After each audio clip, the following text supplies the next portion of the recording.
All right, well, here we go. Let's do it, Alex. Yeah, let's do it, Joe. Hockey is back in Boulder. Joe Paris and Alex Doyle here with you on Thursday night. Big hockey. Number one, Minot State comes into town to play the University of Colorado Buffaloes. Doyle, this is going to be a fun one. Last time Minot came into town, they kicked the crap out of Colorado. That's what happened. We'll call it what it was. It was a bad game for the Buffs. But next year, 2016, wipe the slate. Let's play some hockey. Before we get going, disclaimer, we are experiencing some technical difficulties here tonight. Your screen probably looks great right now. The truth is, though, we are running off battery power tonight. Our usual AC power from the wall adapter got taken away from us. Someone took it and didn't bring it back. So if your screen goes black and you stop hearing audio, it'll be a few seconds, but we'll pop in a new battery, and we'll be good to go. And that shot went off the side of the net from Eric Bolifer. We're now going to play some hockey. Tech out of the way. Let's do it. Number one ranked, Minot State University, and your University of Colorado Buffaloes. Colorado wearing their gray and gold jerseys. That look great, the old style. Chris Burkemper will bring it over the line. He'll send one on net. And the goaltender, Holden Kurtz, will make the save.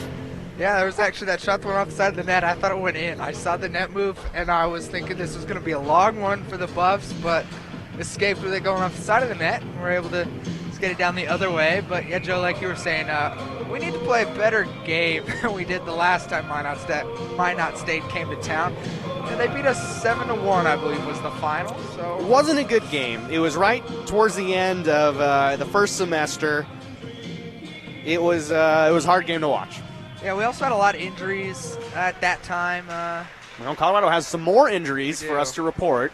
On the injury front, no good news. Colorado losing several defensemen. Mick Bruce has torn ACL. He's out for the year down in Arizona on the road trip. He tore his ACL. Alex Temby had emergency surgery on his foot after he had an infection, so Temby is likely done for the year as well.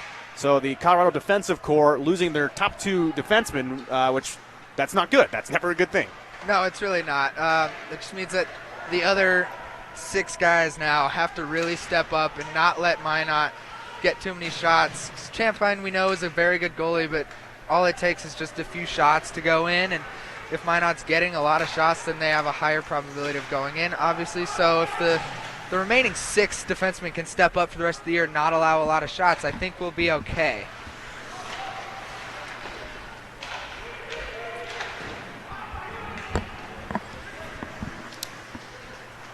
And the puck will be deep into the corner. We're still starting to figure out our tech stuff, but I think we're good to go.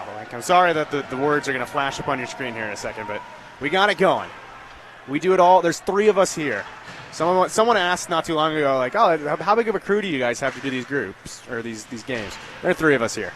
Well, at one game it was actually there were 2 of us. It was me and Derek. He was doing color and camera, and I was just doing play-by-play. So very, very limited crew here at the University of Colorado. It is, but we're trying to put on a great show for you here tonight. Deep in the corner is Bradford. He'll take it deep down low. He'll try to center out in front. Broken up, though, by the Beavers, and out the other way they come. Brooks will send it into the zone. Champagne, the starting goaltender for Colorado tonight. He'll tip it in around. Alex Palumbo on the bench as the backup. Oh, excuse me. Nope, it's going to be Andrew Lux. Andrew Lux is on the bench as the backup. Oh, no, they have 3 goalies dressed. Palumbo's down there, too. Colorado has 3 goalies dressed tonight, Alex. Yeah, got Palumbo back from his academic, I guess they were problems. But good news is he is back. It is a new semester, so we do have 3 goalies now, which is good because, Champagne has been battling some injuries in the past, and he can only play so many games before you think he gets hurt again. So now we have a couple other people who can back him up if need be.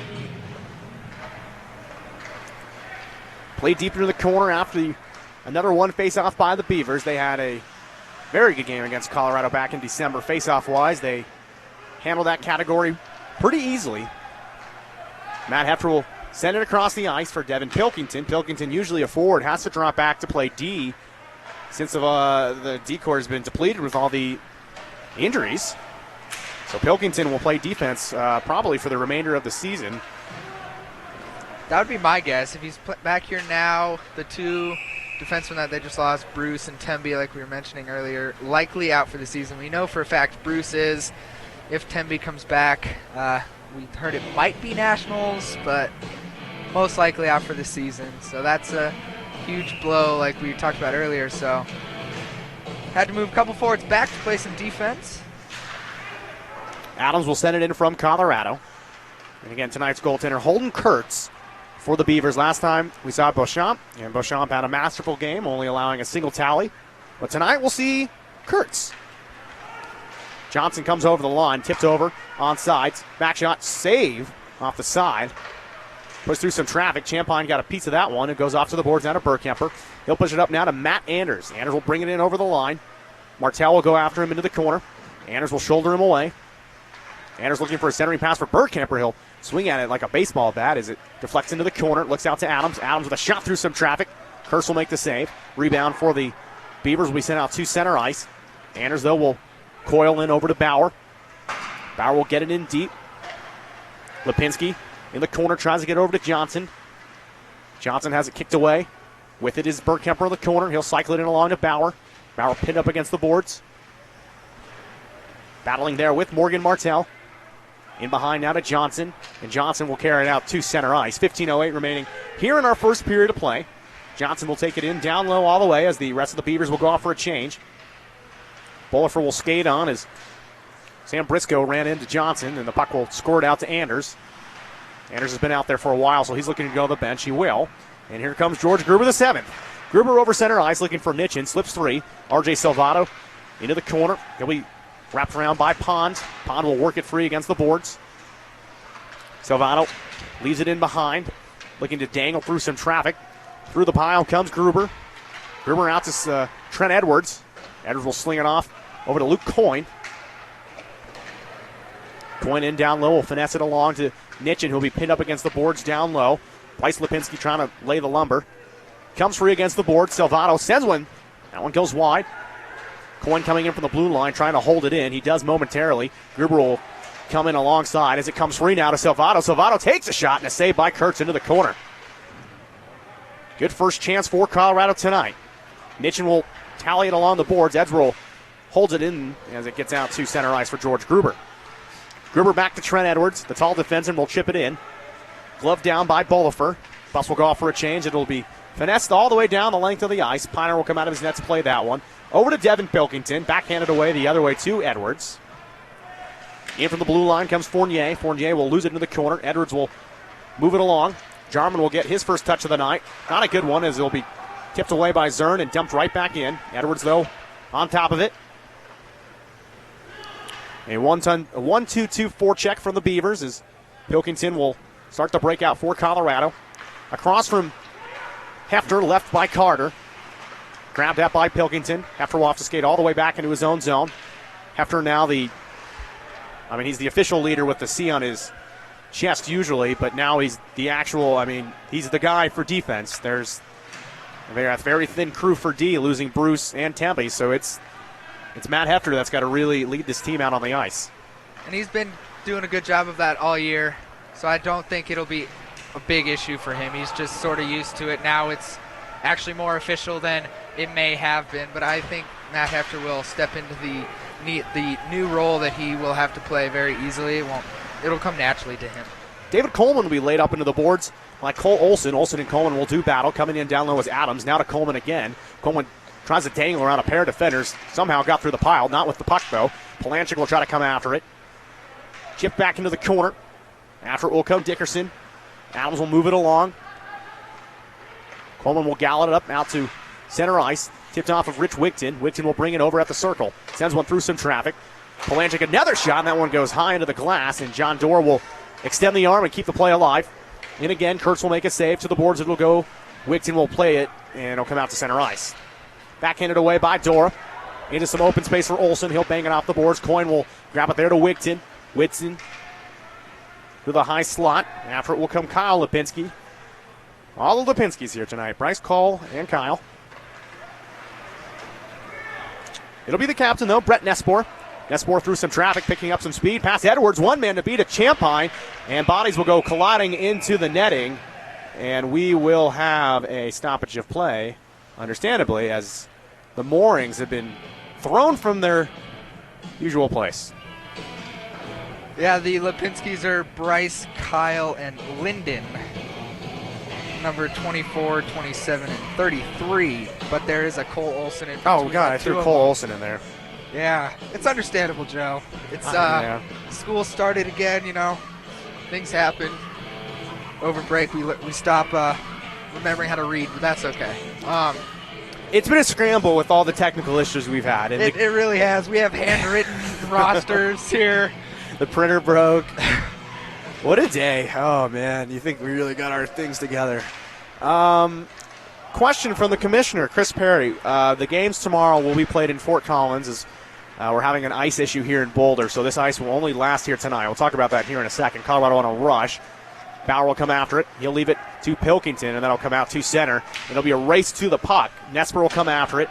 Pilkington, though, will win that bout. All right, so tomorrow night's game will be played at 10:30 p.m. local time at the NOCO Ice Arena in Fort Collins, Colorado. We will not be able to broadcast tomorrow night. There are technical limitations up at FOCO that would prevent us from doing so. It's also a 10:30 p.m. game, which it's hard to get the staff out there. I'd go. I will go, but there'll be no broadcast tomorrow. The Green Rink, where the Buffs will be playing tomorrow, only has limited Wi-Fi access, and we unfortunately can't run a broadcast off of their internet strength. On Monday, they're playing in the Blue Rink, and the Blue Rink actually does have a little bit of a stronger internet. They have Ethernet in the Blue Rink, so we're working with their tech people at the rink up in Fort Collins to see if maybe we can do Monday's game for the Buffs fans. For Minot fans, I'm sorry that tomorrow night's game will not be available. Yeah,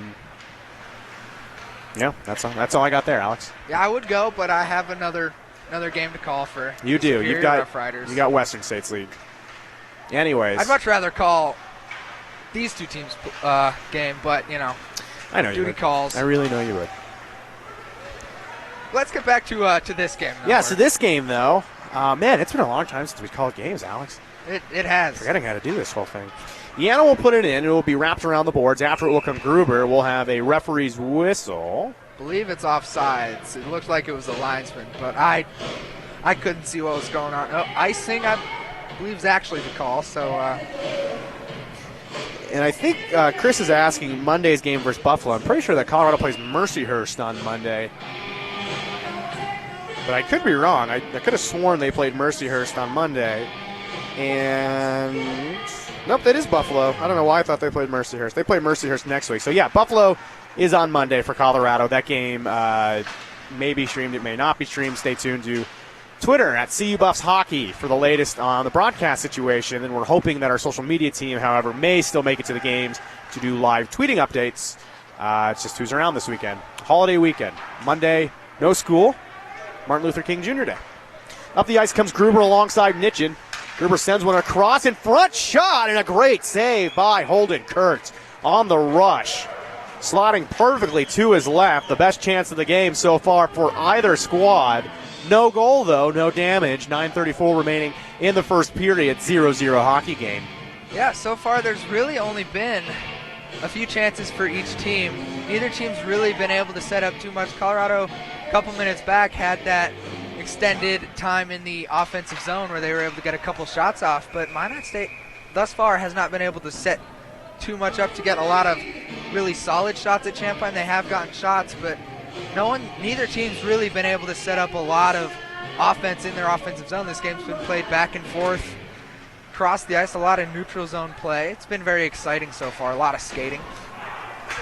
Puck will be set down the length of the ice, and this one will go the distance for an icing call. So we'll go back and do it again. Round 3, and yeah,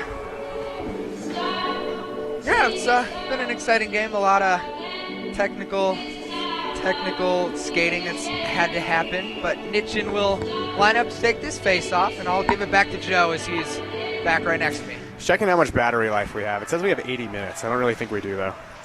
Puck will bounce through the slot, tipped at, poked along, and out to center come the Beavers. It'll be Brett McNevin over the line. He'll try to leave it. He does. Broken up Martell shot, kick save by Champagne, rebound, another one. Back-to-back save by Champagne.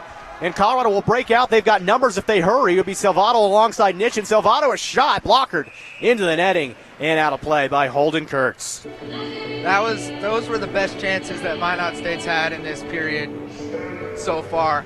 Champagne had to make a couple acrobatic saves and almost found himself in a complete split for that second one. He was able to make both saves, and then luckily the Buffs had RJ Salvato there in the backdoor area right in the middle of the slot so that he could get rid of that puck and get it out of the zone. No harm done.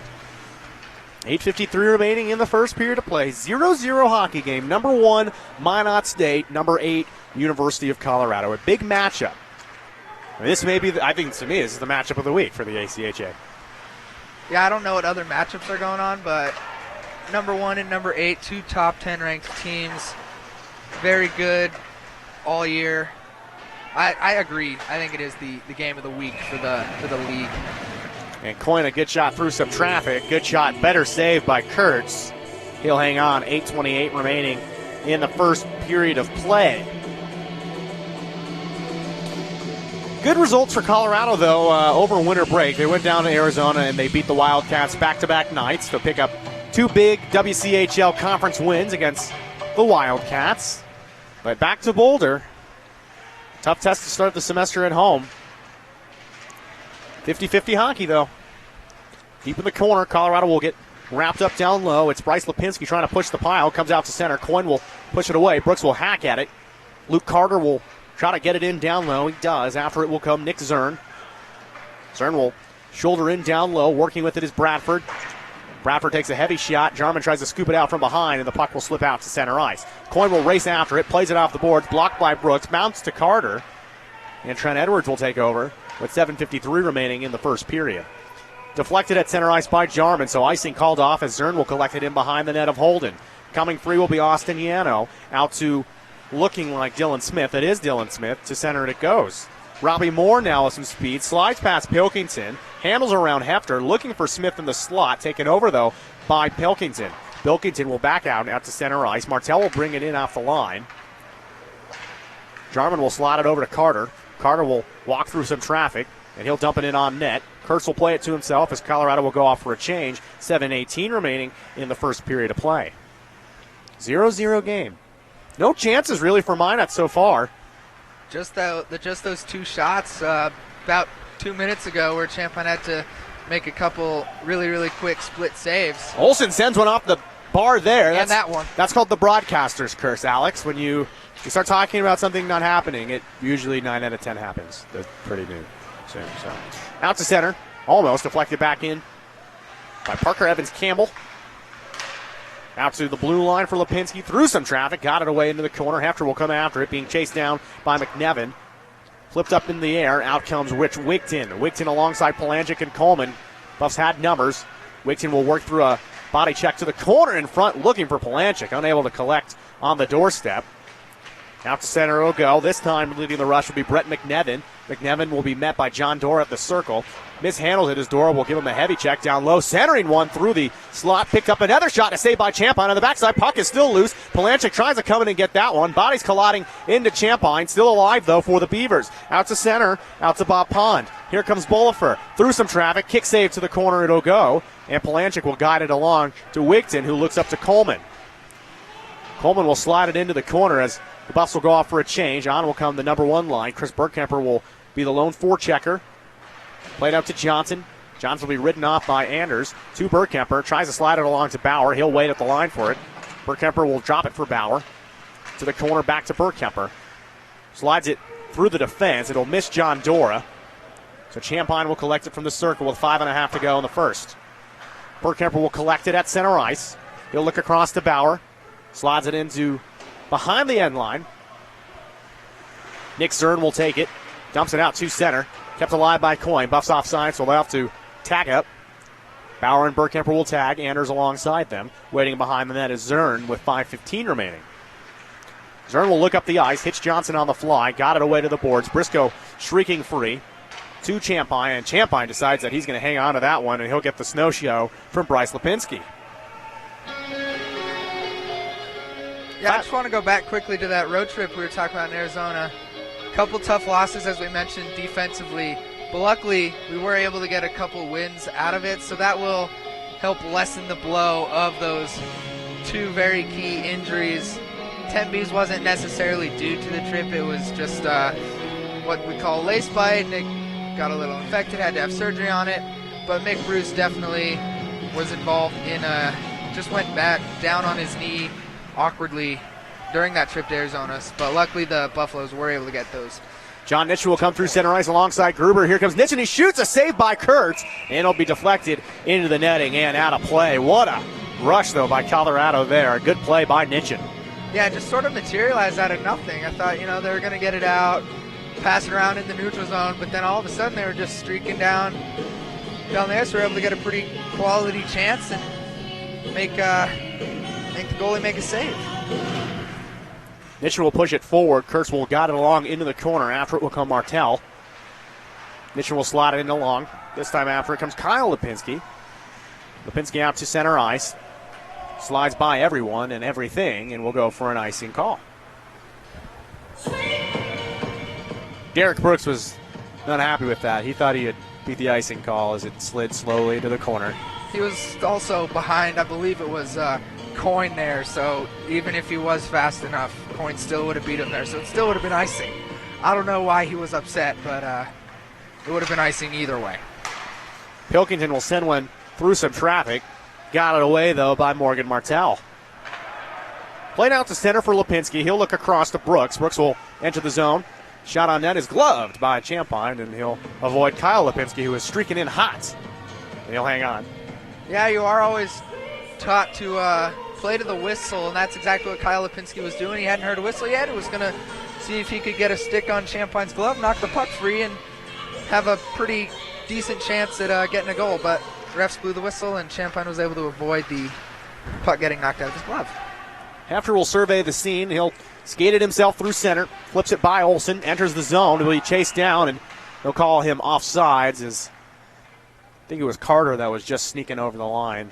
I couldn't tell, but I believe you are right. He was the only one who I couldn't see, so that would be a reasonable assumption. 4:13 remaining in the first period of play. 0-0 game. Alex, I didn't think we'd have a 0-0 game this long. I didn't either. Given how last time these two teams played, given how that game went, I thought it was going to be high scoring. There was going to be at least one goal for one of the two teams. Well, we still got some time. Cole Olsen will play to the corner. Tipped away by Carter. Out to Bradford, on to Jarman. Jarman has to jump over a stick. Eric Bullifer will skate back for it into his own zone. Out to center for Pilkington. He'll take a check into the boards. Glove down by Evans Campbell.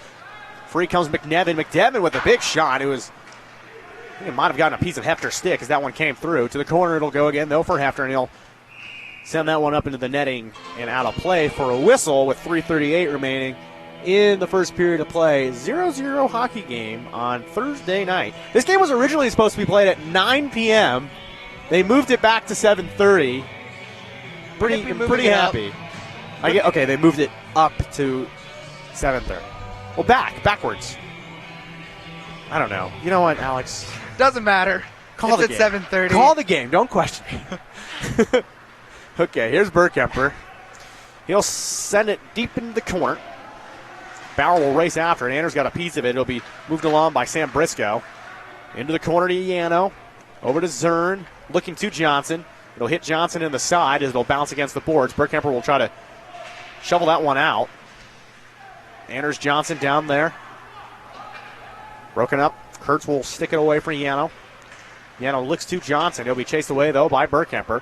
Zern loses it. Now Anders in the corner. 3 minutes remaining. Johnson will pick it up in the high slot. He'll head the other way. Bad pass at center ice, broken up by Dorr. He'll play it high against the glass. And somehow Bauer and Anders came into the zone on sides. Bauer will fall on top of the puck, slides to the corner. Burkemper after it. Moves it along against the boards. Bodies will collect in behind the net. Comes free. Bauer fires one and a save. Rebound. Johnson will corral it. Another big save by Holden Kurtz. We'll get a referee's whistle, and we'll have our first penalty of the night. Is it? I think I saw the puck hit the netting, so I thought that's what the whistle was for. Oh, okay, you're right. That's it. I saw the referee put his hand up at the wrong time. Okay, so no penalty. Gotcha. but we haven't seen a penalty thus far, which is good. Colorado, I have seen they do have some discipline problems every once in a while, but it seems like they've gotten it under control now, and this game hasn't gotten chippy. Johnson from center will fly it into the corner. After it will come Champagne. To the boards to Yano. Yano will push through Matt Adams. Adams took a big shot there. Pushed away now by Polanchik. And out to center ice to Morgan Martell. Martell will cross it along. Fournier will play it off the boards. After it comes Smith. Held up by Wigton. Deflected through center. Martell will send this one high into the glass, and around the boards it'll go. First one there, John Dorr, the big defenseman, will push it up the boards. Kept in by Dylan Smith. From the blue line, it'll be sent in by Lipinski. Pushed free by Dora. Out to center it'll go. And Martell will race backwards. Sends it to center, picked off momentarily by John Nitchin before Fournier will send it back the other way to Dylan Smith. Pushed off in behind. Martell will battle alongside Coyne before Nitchin will try to play it out to center. Martell will glove it down. We'll get a referee's whistle, and I think that's a hand pass, and indeed it is. 1:28 remaining in the first. 0-0 game. Thank you for joining us on your Thursday night. Appreciate your viewership at home or on the road, or if you're in your car, or hopefully if you're in your car, you're just sort of listening to it like it's the radio and you're not True. actually watching. Yeah. So if you are listening to it in your car, please put the phone down and listen like a radio so you do not get in a car crash. We would not want that for any of you. Thank you for that public service announcement. You're welcome. 1:10 remaining here in the period. 0-0 hockey game. Against the boards it'll go. Shot through some traffic. Saved by Champagne. Brooks, though, with a good angled shot. Along the boards it'll go down low for Lipinski. A minute remaining in the first. Out to Martell. Martell with some traction. Sends it to the corner past Edwards. Lipinski from the boards will send one on net. Saved by Champagne. Still free. Puck is against the netting. And finally it'll be blown dead as the net came off its moorings. Champagne rolled over, and to me it looked like he was hurt, but he's getting up now, so I think he's okay, but it looked, I was a little concerned for a second there as the whistle first blew and Champagne just sort of rolled over and looked like he was clutching his hand or something, but he's up and skating around, so I think he's okay. We hope he's okay. I hope he is too. 49.7 remaining here in the first period. 0-0 game. One back by Colorado. Edwards unable to handle it, though, as will stay there in the corner momentarily. Evans Campbell. Bolifer sends one through some traffic and a glove save. Sliding to the left is Colin Champagne. Based on that save, I think he's okay. That was a good acrobatic save, sliding across, got his glove up. I think he's okay. Looks good from here. Now this is the longest I think Minot's been down in this zone. They've gotten a few more chances now that they've been able to set up some stuff, but Buffs have been able to keep the shots to a minimum, and everything has been stopped by Champagne as he's been able to see them. 30 seconds to go in the period. Head up along the board. Finally chipped off into the corner down low for Hefter. Hefter will come after it, trying to backhand it out of the zone. Kept in, though, by Bolifer. Through traffic, blocked. Hit a body in front, and it'll bounce to Colin Champagne. Actually deflected off of Devin Pilkington's stick as it came through. 14.2 to go in our opening stanza. 0-0 game, as indicated by the score bug on the bottom of your screen. Yeah, this Buffs line's been out for a while now. I expected them to get off the ice and get a shift change, but I guess they're still feeling like they can skate pretty well and make some good plays and get the puck out like we just did. Here comes Bergkemper over the line with 6 seconds. Loses it to Johnson. Johnson trying to bring a head full of steam through center, but time will run out on our first period of play, and that'll do it. So we're going to go change out the camera battery. So we're going to cut this short. 0-0 after one. We'll be back with the second period in 15 minutes.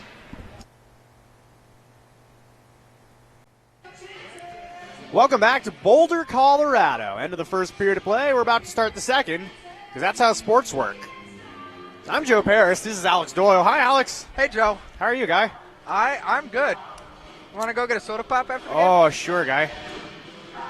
Nice little sody. We could if you want. I mean, I actually have nothing else to really do. So Go out for soda pop? Sure. go Why out for not? soda pop. What else would we do? What do you feel about root beer? It's none of that stinking root beer.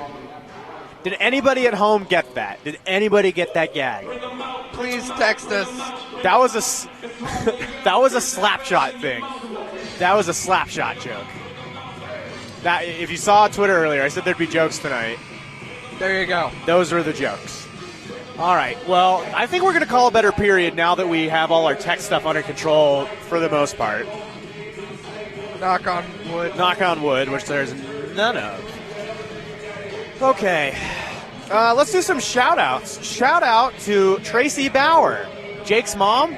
Jake and I were talking this morning, and he said that his mom tunes into every single game, and I wanted to give her a shout-out. Tracy, this is for you. Your son, Jake. Great kid. Really fun guy to be around. So Thanks for watching. there you go.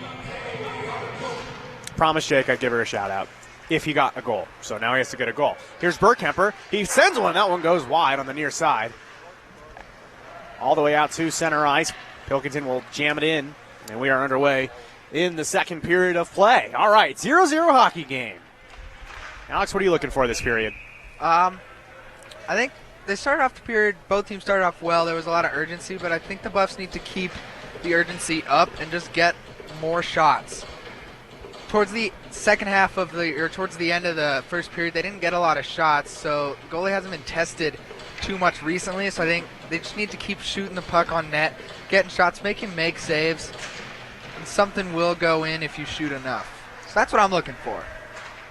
I was really looking forward to tonight. All broken up here by Bauer. Kicked into the corner. Anders will come after it. Against the boards to Briscoe. Burkemper alongside Briscoe out to Hefter. Heavy shot from the outside. And a save by Holden Kurtz. I was really excited for tonight. Tonight was supposed to be David Bowie night. That was going to be the theme of the broadcast, but due to our technical difficulties, we were unable to have David Bowie night. So hopefully we'll have it soon. I had a whole playlist and everything, and we were going to talk about David Bowie. And Is it Bowie or Bowie? is it Bowie or Bowie? I've heard, if you're British, I've you heard say Bowie. If the others say Bowie. I I've don't heard know. both. Nesper, everyone knows what I'm talking about. Nesper along the boards. I was so sad that we couldn't do that. And we are going to get there we go. There's a penalty. All right, first penalty of the game. During the intermission, all of us were talking about if there would be any penalties tonight, because we thought the last game might have been over-officiated. Yeah. This one, right on the mark. Actually, yeah, there is no penalty. There's no penalty. The net came off. The net came come off on. again. I just want a penalty. Oh, I love penalties. Yeah, but we were also talking how it's not like the refs aren't calling things. There just hasn't been anything for them to call. No, this has been a really clean game. Seriously, it's been great. It's been very good. It really I is. always like watching the clean games.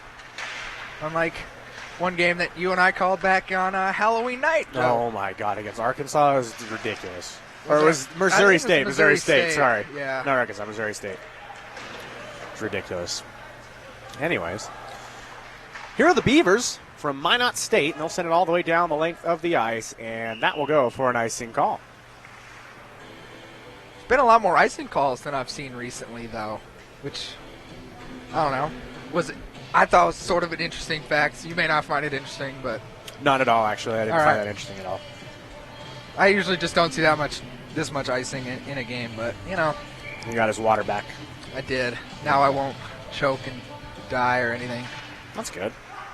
Here's Dora. Through some traffic, broken up on the doorstep, broken up by Gruber the other way into the corner. Gruber looking for Salvato on the cycle, looks out to the blue line for Adams. The puck will go straight up in the air. Salvato tried to swipe that one free, got a piece of it, but brought the other way by Kyle Lipinski. This one will bounce all the way down, and Champagne will hold that one. Piner will play it to the boards, picked up by Lipinski. This one a big shot wide. Out to Jarman. Jarman looks along. They'll be slid into the zone again. Back and forth they go. Ping-ponging action. Thomas Jarman will go to the corner. He'll take a shoulder. Picking up a little bit. Pond will fly it free to Dylan Smith. Robbie Moore. He'll go down. Coyne will play it free. Lipinski will touch it. Bradford will whack at it. Free to Jarman. Jarman will use his shoulder to create a little bit of space before the puck will get consumed by a number of bodies as Bradford will push the pile along. Carter will come after it into the corner. Smith now. Out to Moore. Moore will backhand it along to Bullafer. Bullafer will handle pass Edwards. Here comes Eric Bullafer. Bullafer will break in. He shoots and a save by Champagne. In behind, Coyne will tally it along. Kept in, though, by Smith in the corner. Free to Carter momentarily. Recoiling is Fournier. He'll get the double team of gray jerseys. Coyne and Carter working Fournier up against the boards. Finally comes free to Trent Edwards. And Edwards will get it out to center ice. Zern, broken up by Carter. Over the line with Bradford. Carter will take a shot. And Holden Kurtz will hang on for the save. And the faceoff. And the faceoff. I think that was maybe the first shot Colorado's had this period. I don't remember another one. But certainly the best shot they've had this period. Unfortunately, Kurtz was able to see it the whole way and was able to make the save. So still no goals. Evans Campbell will bring it in, leaves one shot. That one goes just wide. A really good looking shot from Brett McNevin was broken up. I think it got a piece of someone's stick. It might have been Pilkington's, but he was wide open on the doorstep. Couldn't find the 4x6 there. Hefter around McNevin, takes a shot, save, rebound free, and this one will be sent out the length of the ice. Champagne will let it go by him, and that will be an icing call on the Beavers. Another thing, Joe, that I think I'm going to look for, along with the speed, is if Colorado can make long, good, clean stretch passes and make Minot State have to skate a little harder, hopefully we can use the altitude a little bit to our advantage.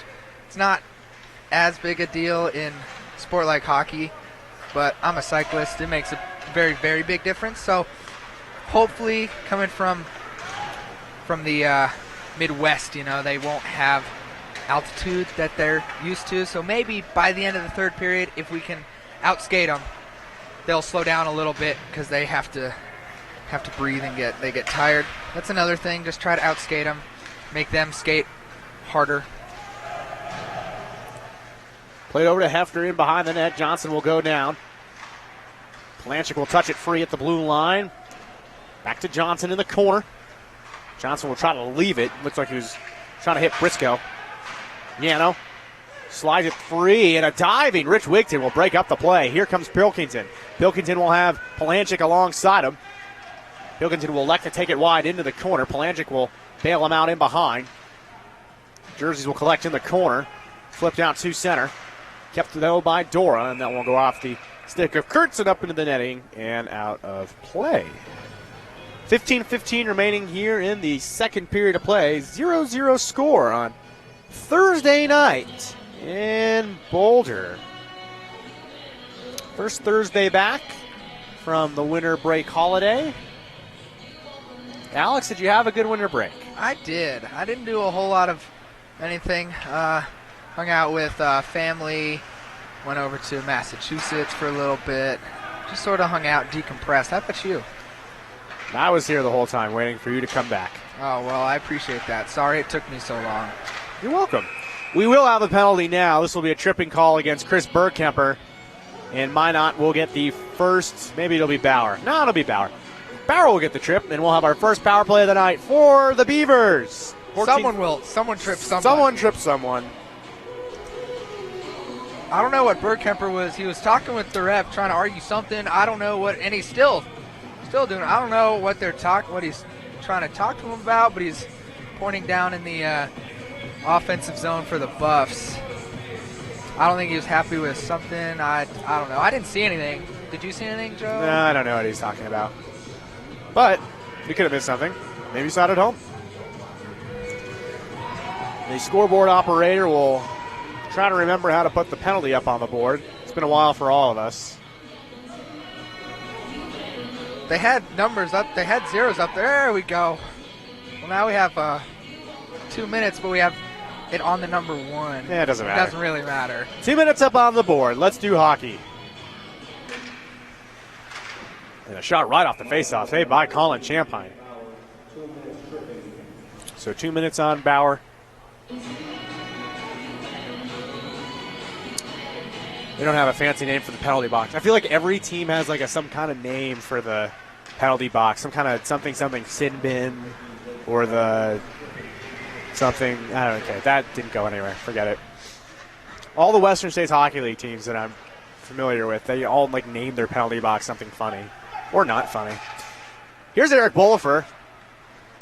Bad pass across the Bob Pond. It'll be deflected back and forth, so they'll have to re-enter the zone. It's Briscoe. Briscoe across the ice. He'll connect with Olsen. A shot is blocked.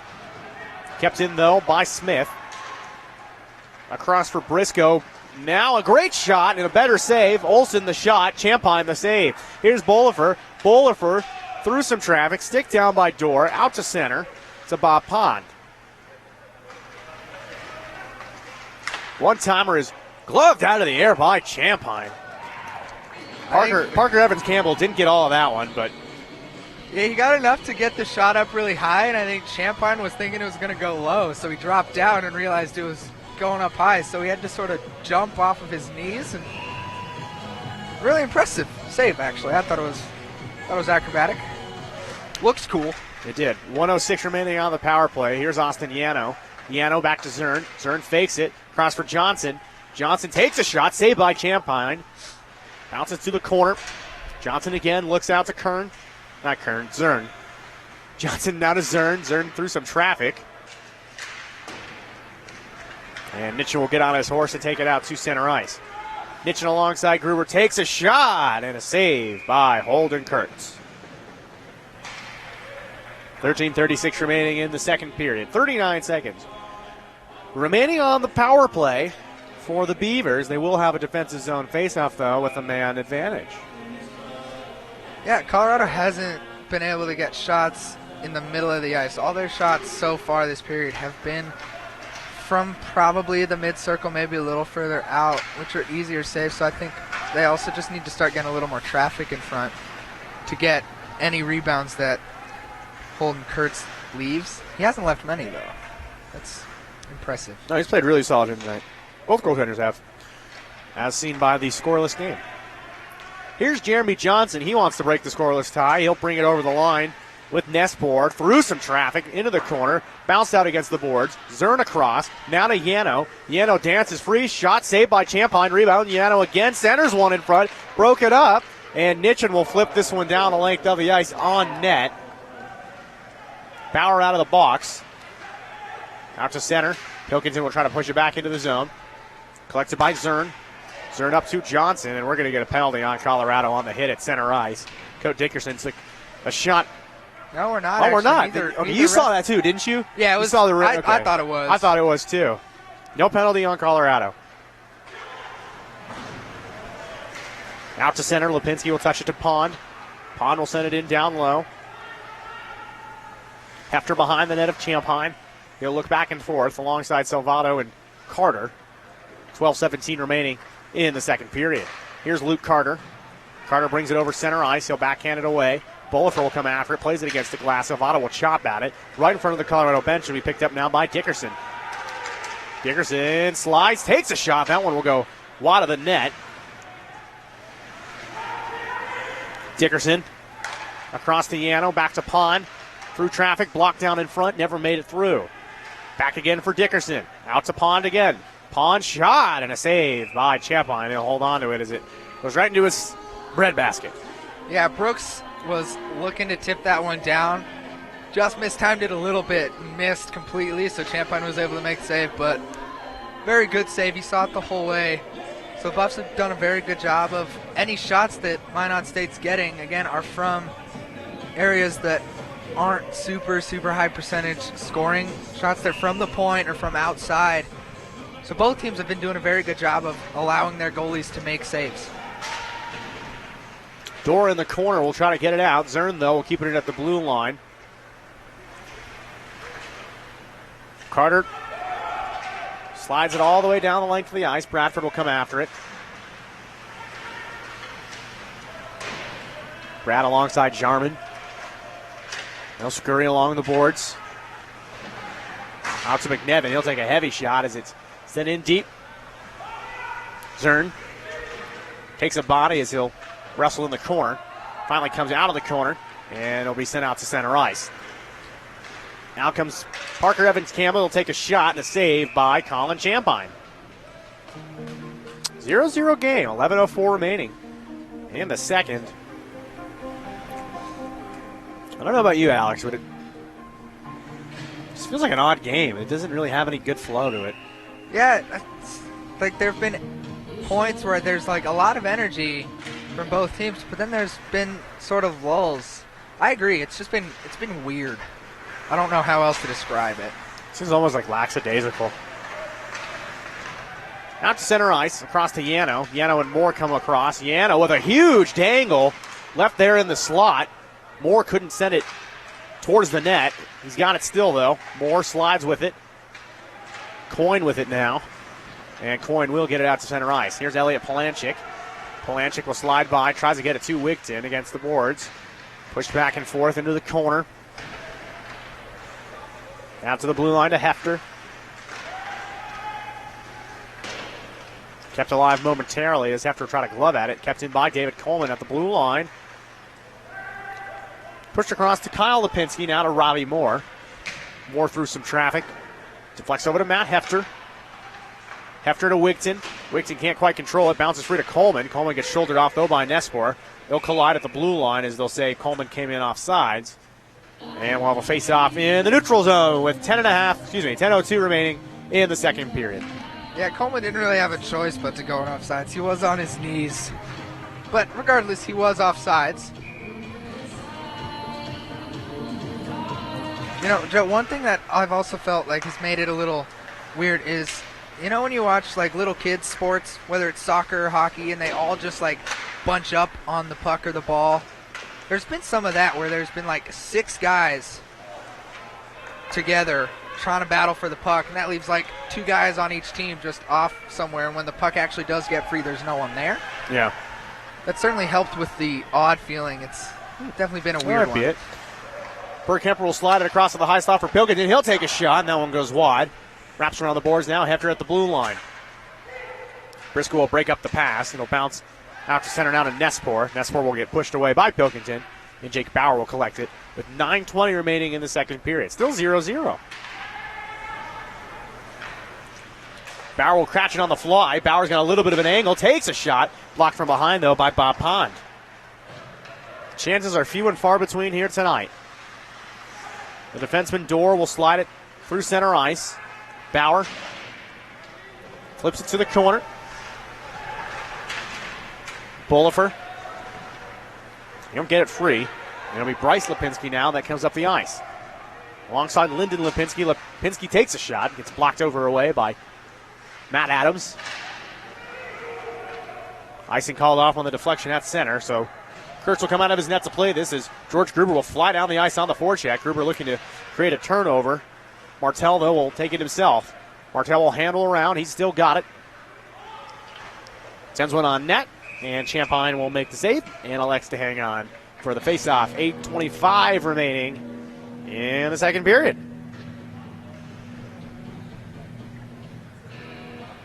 Yeah, both goalies, as I mentioned earlier, have been doing a very good job of corralling their rebounds and not letting any rebounds free. So there haven't been many chances for what we call garbage goals and on those rebounds. So it's just been, if you're going to beat these goalies tonight, I think it's just going to have to be a snipe. You're just going to have to get it past them on the first try. Big shot from the blue line. Goes wide. Kept in by Zern. He'll get it in deep for McNevin. And the pass intended for Zern will slide all the way down the length of the ice.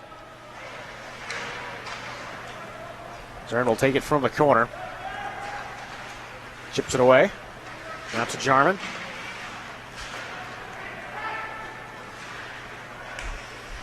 Adams back to Dora. Now Nitchin. Nitchin looks over to Salvato. Salvato will chip it over into the corner for himself. 7.5 to go in the second period. Dora calling for the puck. He'll get it from the corner. Looking for a shooting lane. Gets one through some traffic, and that one went just wide of the outside post as the puck will slide out to center ice. That was a quality chance for the Buffs. Fortunately, just went a little bit wide. Had someone been there to tip it, it had a very, very good chance of going in. Edwards will play it from his own zone out to center. Zern will zoom it right back in as Champagne will play it across to Coyne. Coyne will be consumed in the corner by Dylan Smith. Yano loses it. Bradford will chase after it. Bradford tries to play it around Kyle Lipinski, unable to do so. A good play by Lipinski to keep his body in between Bradford and the puck. Yano with it. Tries to hit more on the fly. Coyne got a piece of that one to Edwards, who plays a dangerous bouncing puck. Over the line now comes L.A. Palanchik, fresh from the bench. Palanchik breaks in. He's got 1 man at the goal. He's shot and a save. Rebound still free. Slides it in behind. And it's still free. Bradford thought he had scored. In the corner, still for Colorado, it's Carter. Carter looking for a centering pass. Out to Bradford. He shoots. He scores! Andrew Bradford! Again, he beat the goalie on the first try. Kurtz did let up a rebound that they were not able to score on, but keep trying and then shoot. That was a very good goal. Bradford with the goal, 1-0. 6:23 remaining in the second. Andrew Bradford, he's always a gamer. He's always competitive. He always, no matter what the score is, fired up. Doesn't score the most goals in the world, but he gets one here tonight. And it's good because, he thought he scored earlier and he was sort of, I wouldn't say arguing, but he thought that he had scored but didn't, and then he did score. So I think he has to be happy with that. It was a good goal. Luke Carter will get the assist. 1-0 Colorado. Into the corner for Anders. Now Colorado smelling a little bit of blood. Out to center. See if they can hold on here. Colorado had a hard time playing with the lead most of last year. Done a little bit better this year. Bauer will receive it at center ice. Looking for Bergkemper. Bergkemper and Bullifer will, oh boy, as Bergkemper went flying into the corner. That didn't look good. He gets right back up though. Bauer slides it along. Broken up. Out to center. Dorr will grab it. And that'll go into the netting in the bench and out of play. Yeah, Joe, what you were saying earlier, this Buffs team struggled last year to play with the lead until it got to be really big. But then, every team can play with a pretty big lead. They're one of those teams that plays a lot better from behind, so we do need to see, especially against a team like Minot, we need to see that they can actually play with the lead and keep a lead and not have to come from behind every single game.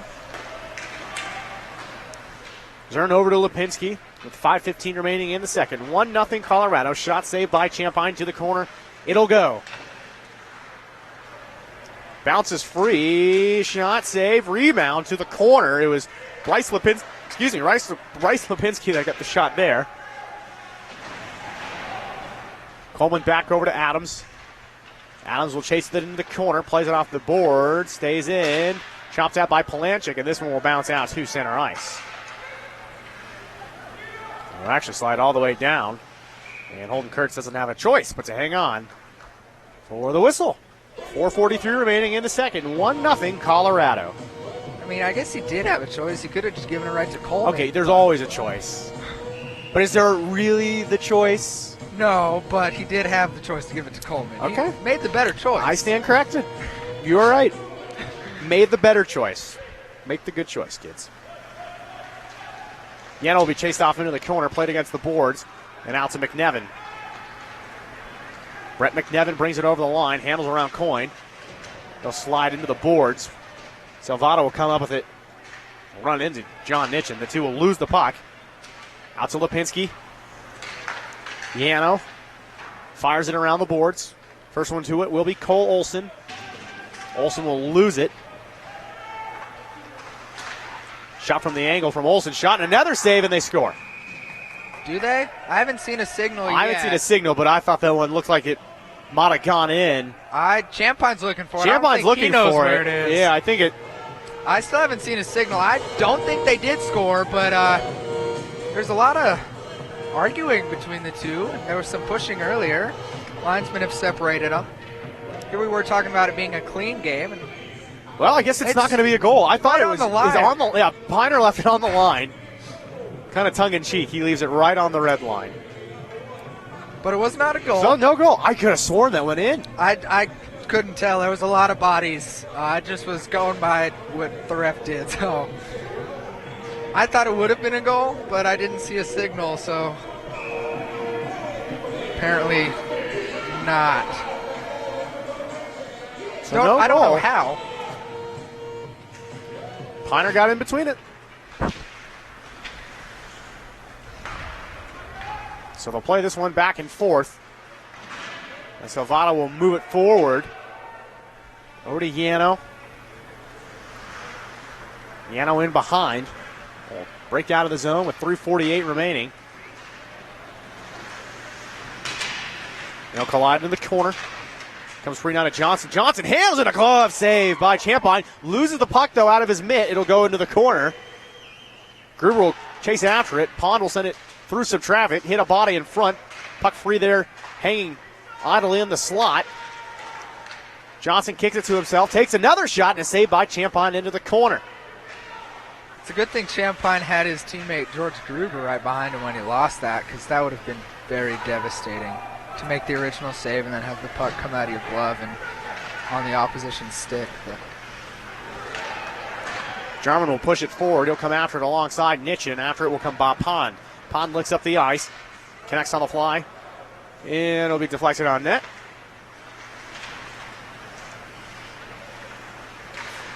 Brooks to the corner. Lipinski. Touch free to Pond. Pond will chip it into the corner with 2:43 remaining here in the second. Way up in the air. Bullifer will wait for it to land. Keeps it in at the blue line. Comes in behind for Hefter. Champagne instead says, no, I'll take it. And Champagne will collect it and hang on. yeah, I think he doesn't want to risk anything. He somehow came up with that save earlier. And now he'll just hold on to it when he sees he needs to. 2:32 remaining in the second period. 1-0. An Andrew Bradford, Colorado goal.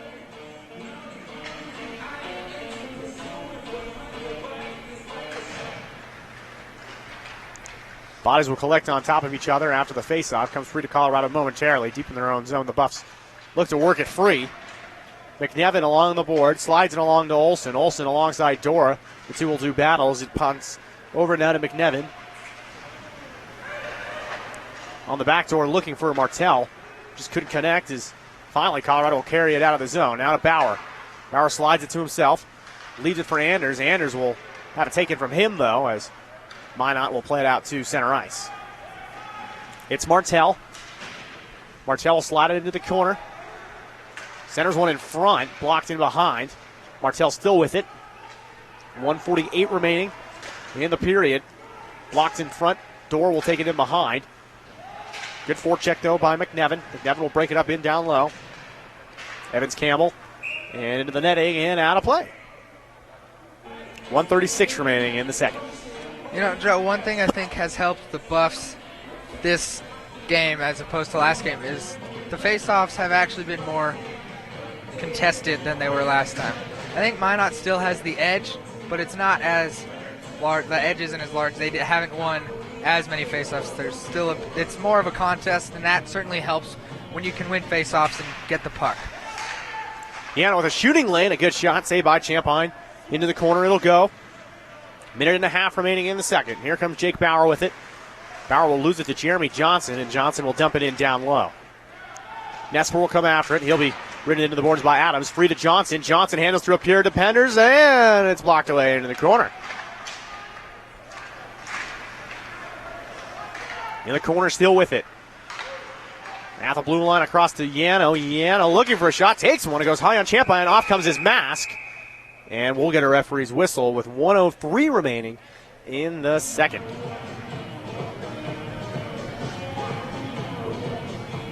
That was some good skating by Morgan Martell.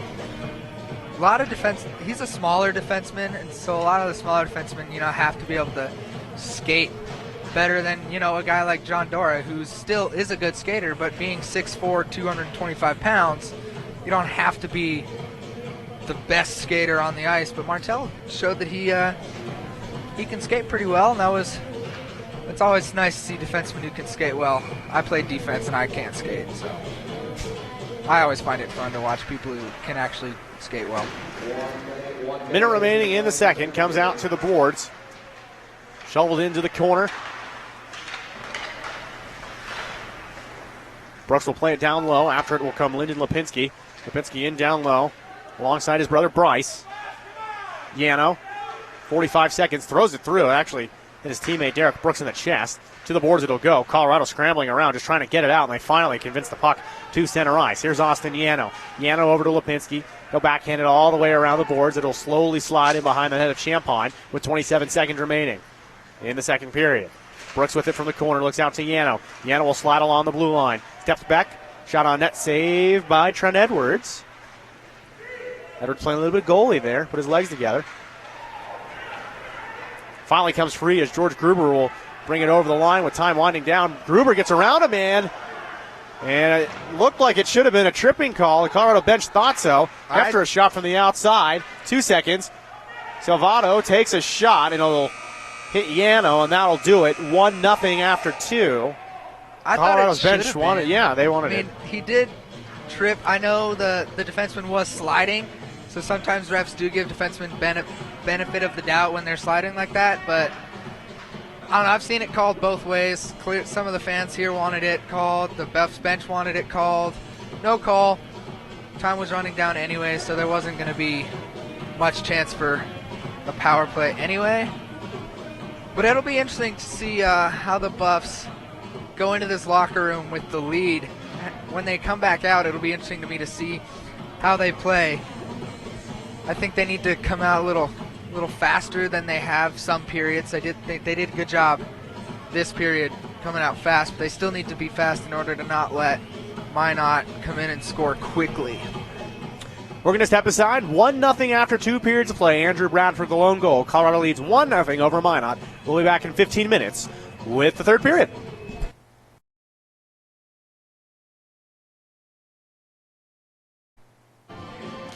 Okie dokie. Alex, bring us back in. Hello and welcome back to Boulder, Colorado for the third period of this exciting matchup between the University of Colorado Buffaloes and the Minot State Beavers. Matt Anders wins the faceoff over to Jake Bauer, drops it back to Matt Hefter, and the Buffs are able to skate the puck over the blue line into the zone. It's stuck right over the blue line. 4 players, 2 for each team battling for it. Still on the corner now. Matt Anders is getting a stick in there. He's finally able to get the puck free, but it comes out of the zone. And I'll let Joe take over. Thanks, Alex. I was working on the scoreboard, and it works now. That's good. All right, let's do this. So Colorado leads 1-0 after 2 periods of play. Andrew Bradford, the second period goal. This one will come down the length of the ice, and icing is the call. Okay, I went down to ice level. Ice is in bad shape, man. I would imagine we have had the blown compressor all week. There's a broken compressor here at our rink in Boulder, and yeah, the ice is in bad shape. That's why we're not going to be playing here tomorrow. The ice is okay. It's playable. It's more like an outdoor pond, though. Yeah, I don't know. It's certainly playable. They are playing fine on it, but it's certainly not as It's slowing the game down, I think, pretty noticeably, which would play into the hands of Colorado as it's picked off by Yano. Yano walks in, takes a shot. That one goes wide into the boards. I think slowing the game down, though, does play into the hands of Colorado because Minot's the fastest team in the country. If they've got the fastest player in the country, Jeremy Johnson, if you can slow that down, those are good things. Yeah, I also think that might contribute to some of the weirdness we've been seeing. We were talking in the second period about just how it's been like sort of a weird game. It's felt sort of off, maybe a little lackadaisical at times. I think that has something to do with the ice a little bit. But I agree. I think slowing the game down certainly does favor the Buffaloes. If Minot State can't skate as fast as they normally can because the ice is not allowing them to do so, it plays into Colorado's favor for sure. Bergkemper in the corner will send it across to Anders. Broken up by Johnson. Lipinski will send it out to center ice for Yano.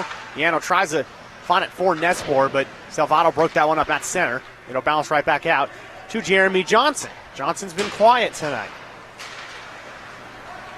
Johnson will hold at center, waiting for Briscoe to clear. Briscoe does clear. Johnson, though, has to recoil to his own blue line. Nifty move around Nitchin, showing the skating ability. Johnson still with it. Time of possession arrow is in Johnson's favor. Out to center ice. Here comes George Gruber. Gruber's got a little bit of a rush. He's got Nitchin with him as well. Drops it. Picked off, though, by Johnson. Johnson plays it to the boards. Lipinski will take it from his circle. Looks across, licks back. Now to Zern. Zern will fly it high. Finds Lyndon Lipinski. Lipinski, though, has it taken away by Gruber. Zern will chase after it. On his tail is Nitchin. He'll send it across the ice. For Morgan Martell, just underway. 17:43 remaining here in the third period. 1-0 Colorado. Andrew Bradford, a goal assisted by Luke Carter back in the second period. It was what Alex affectionately would call a garbage goal. I don't know about that one because it wasn't a rebound. It was a good goal. I wouldn't call that one a garbage goal because it wasn't off a rebound. No. I thought you would call that a garbage goal. No. I thought it was a good goal. Usually you call, I don't know. You are hard to impress. It's hard to impress you.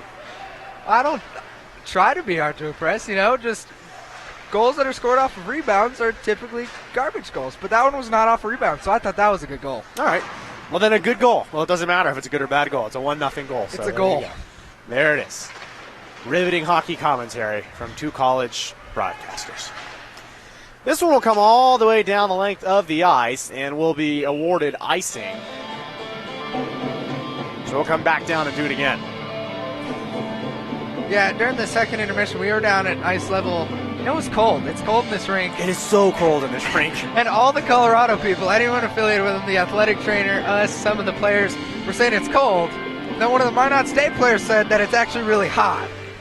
Because he's skating and playing the game. That's what I said. Yeah. But he's also, he's also from North Dakota, so where it's probably below zero every day now. So it's cold, but we're here.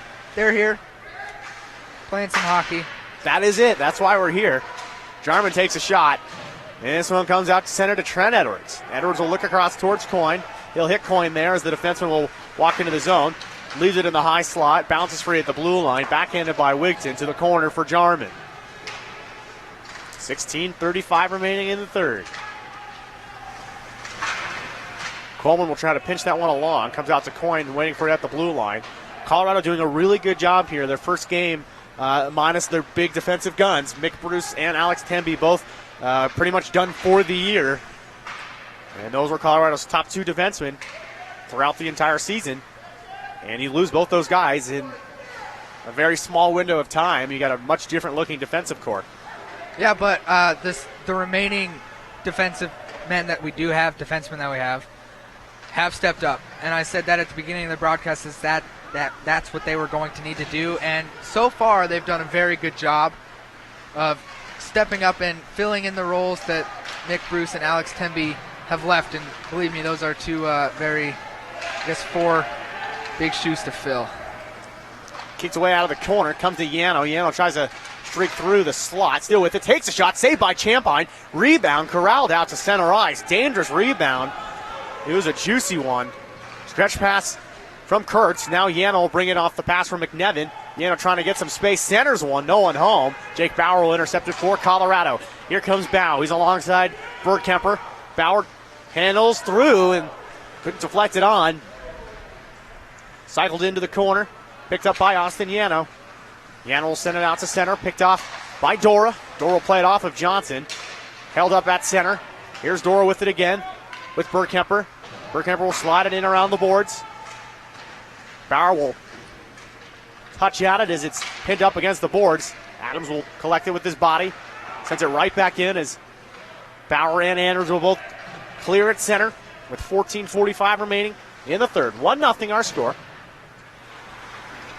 Joe, one thing I've noticed in the last minute and a half is Minot State's starting to get a little bit more urgency. They realize that they are down 1-0 in the third period, and they haven't been able to get that many really, really quality chances. Neither have the Buffs, but they're starting to look a little bit more concerned. I don't want to say desperate because they're certainly not desperate, But when your goalie's coming out almost to the top of the circles to play a puck so that you can try to catch the opposing team off guard, you can tell that they're getting a little concerned. But well, I don't think they're concerned. I think they're just taking some more chances, like they got it. Yeah, maybe concerned's not the right word either. I think you're right. But yeah, they do have to start taking a few more chances. But Colorado's been good about defending them so far, so that's good for the Buffs' defensive core. Salvato has it poked away from him at the blue line. Here comes Yano.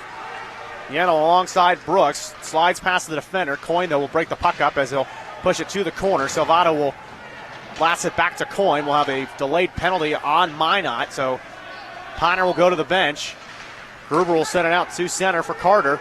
Carter leaves it for Salvato. On the back door, almost hit Nitchin there. That was a pretty looking pass. Nitchin just couldn't quite get the stick on it.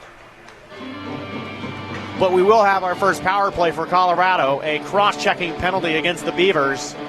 13-19 remaining in our third period. 1-0 Colorado. That's still only the second penalty of the entire game. It's been a very clean one. Just nice. We've seen the parade to the penalty box enough this year. I'm glad we're not seeing it again tonight. Yeah, the clean games, just forces you to skate around more and actually play the game of hockey the way it was supposed to be played. And I like it. I like watching it. It's more fun for everyone, I think. So a 2-minute penalty. Colorado on the power play. It'll be Bryce Lipinski that'll take a seat. 2 minutes for cross-checking. So the Buffs now their first power play of the night. A big opportunity here. If they could add one more, they'd be in good shape. Hefter will start the long road up the ice, leaves it for Anders. Across for Bergkemper. Bergkemper tries to slide it into the zone. Unable to do so. So Anders and Hefter will come back for it. The Beavers will go for a change. Minute 30 remaining on the power play for Colorado. Left behind for Matt Anders, across for Bergkemper. They'll do the breakout again. This time it succeeds. Bergkemper will push it off behind the boards.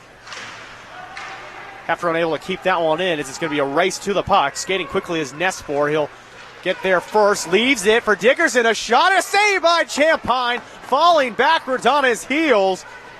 Dickerson was right on the doorstep, and Champagne got just enough to make the difference. A big play, a scare. Shorthanded for Minot. 52 seconds remaining on the power play for Colorado. Haven't gotten any sustained offense yet. Bauer in the corner. Tries to get it out to the blue line. Nitchin will fly forward, and this will be sent out to center where Pilkington will gather it. Bergkemper. Back to the blue line for Jarman. Jarman loses it. Pilkington holds it. 30 seconds remaining on the power play. Devin Pilkington across. Salvato takes a pass to Jarman as it's broken up now to Pilkington. Pilkington glides around the man. Loses it, and this one will be sent down the length of the ice by the Beavers. 10 seconds remaining on the power play.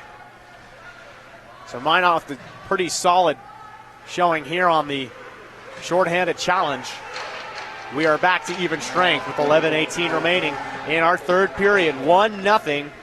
Colorado leads. Number 1, Minot State. Number 8, University of Colorado. This one comes down the ice and will be an icing call on the Beavers. 11:06. Yeah, the Buffs were not able to get a shot on that power play, which shows the strength of this Minot penalty kill. Even though they allowed the Buffs to come into the Buffs offensive zone and actually set up, all the Buffs were able to do was pass it around, and then any shot that they got didn't actually make it to the net. It was blocked. And Buffs weren't able to get any shots off, so it's a very, very good penalty kill by Minot to keep this game 1-0.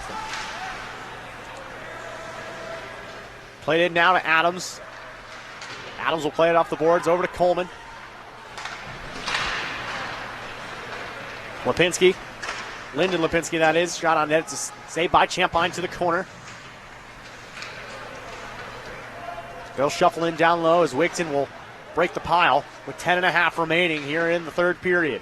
Up the boards to David Coleman. DC has it taken away from him. Yana walks in, handles around the defender, taken away by Wigton. And the puck will come out to center ice. Lipinski will dump it right back in. 10-16 remaining in the third. 1-0 Buffs. Dorr from his own corner. Looks at Coleman. Tries a stretch pass for Palanchik. Hits 3 defenders on the way through. Colorado, though, will take the opportunity to go off for a change with 10 minutes to go. Beavers will survey the scene up the ice for Nespor. Looking to Johnson. Now cross for Briscoe. Briscoe sauces one across through some traffic. A shot and a save by Colin Champagne off the stick of Brett Nespor. Again, Joe, this has been a period that no one's been able to set up. The second period, we saw a little bit more offense from both teams. They were able to set up in the zone a little bit. Minot's been better than the Buffs have this period about setting up in their offensive zone and getting some offensive chances, but there still haven't been that many. Which is through some traffic. That was a dangerous one. Almost deflected past Champagne. Kept it at the blue line. Blocker down the slot. Edwards will slide after it. Kept alive, though, by the Minot State Beavers as it comes through. Inching towards the crease. Broken up by Luke Carter. Bradford, the lone goal scorer, takes a heavy check in front of the Beavers bench. And we're going to get a referee's whistle as we're going to get a penalty on Colorado as head coach Wade Regier is furious that Bradford looks like he might have taken a shot at someone as he was up against the Minot bench. Yeah, it was sort of just, both players going after each other. Bradford got the last hit in, and they're usually going to call that one. If they call anything, it's going to be the last one, and it was Bradford that got the last one, so he's going to be the one sitting, I believe. Oh, it'll be Bradford. Absolutely, it'll be Bradford. Well, right as the whistle blew, there was some more stuff, so it's just, I don't think anything's going to come of any of this other extracurriculars after this whistle, so I believe it is just going to be Bradford that's going in. It's not going to be anybody else. So another power play opportunity for Minot here. So it'll be Minot's second power play of the evening. They are 0 for 1 thus far.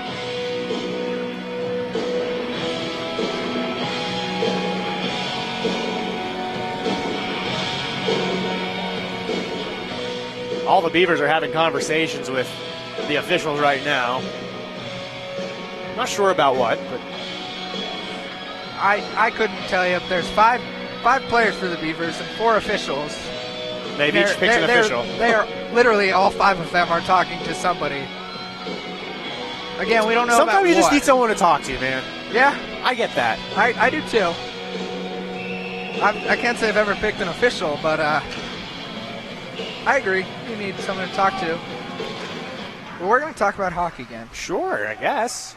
5-on-4 numbers for 2 minutes.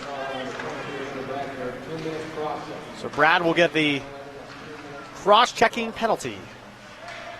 So the Beavers on the power play. They're in the corner. Out to Olsen. Olsen looking for a backdoor pass. Pilkington with a good play to corral that one. He'll send it down the length of the ice. Penalty isn't up on the board, so for you keeping, well, you don't have a clock at home. I'll tell you this, 7-11 is the time that Bradford should be released from the penalty box. Hopefully they're keeping track of this. Someone somewhere is. And we're going to get another penalty. This one's going to be on Colorado. Yeah, someone got Dora hit. Trip. Well, someone's hurt in the corner for Colorado. They took a cheap shot, I think, behind the play. I believe it's Jarman. I saw an 8, but I couldn't see the first number.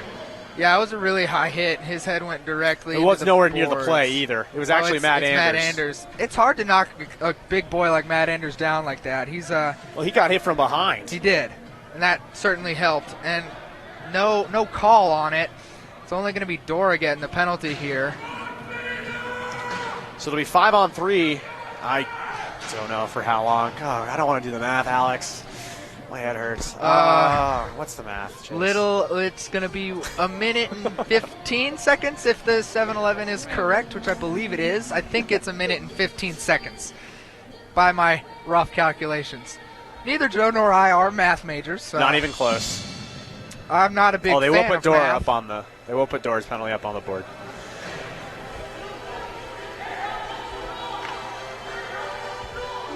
One thing I found kind of interesting about the Bradford penalty, I'm not going to say that it wasn't a penalty because it sure was, but at least the official I was looking at didn't raise his hand right away, and he waited until the Minot players and coach yelled. And he was the one who blew the whistle.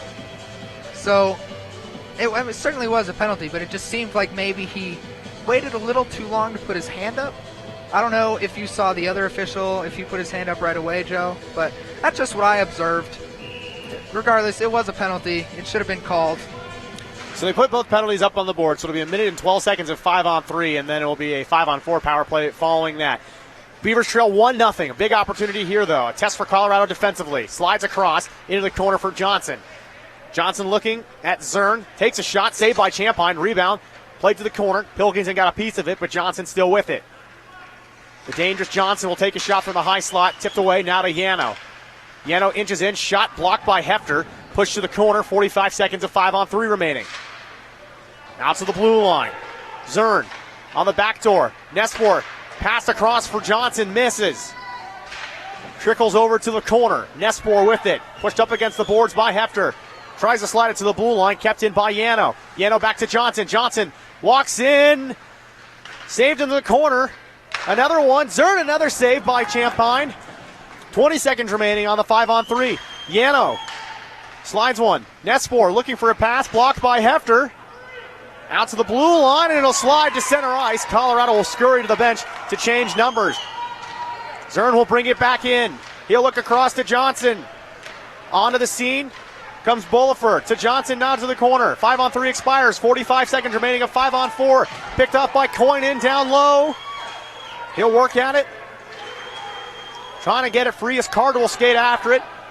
Carter looks up the ice. Instead, he'll carry it to center. Plays it off the boards. Bradford will skate after it. 30 seconds remaining on the power play for the Beavers. 6:50 remaining in regulation. 1-0 Colorado. Bradford will kill off some valuable power play time as the Beavers will head back the other way. Through some traffic, back and forth it'll go. Cole Olsen centers one in front and played off to the corner. Now to Bullifer. Bullifer looks across the pond. Pond to blast, and it's blocked into the corner now to Edwards. 7 seconds remaining on the power play. Held up against the boards. Comes out to Pond, plays it again into the corner, and we're back to even strength with 6:24 remaining. Colorado a big kill there. Minot, though, still on the attack. Bullifer will try to slide it in down low. After it comes Parker Evans-Campbell. Broken up by Salvato, played against the boards. Bounce back and forth again. Bullifer takes a shot and a save by Colin Champagne, and he'll hang on for the save. That was very impressive penalty killing by the Buffs. 5-on-3s are not easy, no matter how long they are, but if you have over a minute of 5-on-3, it's really, really hard.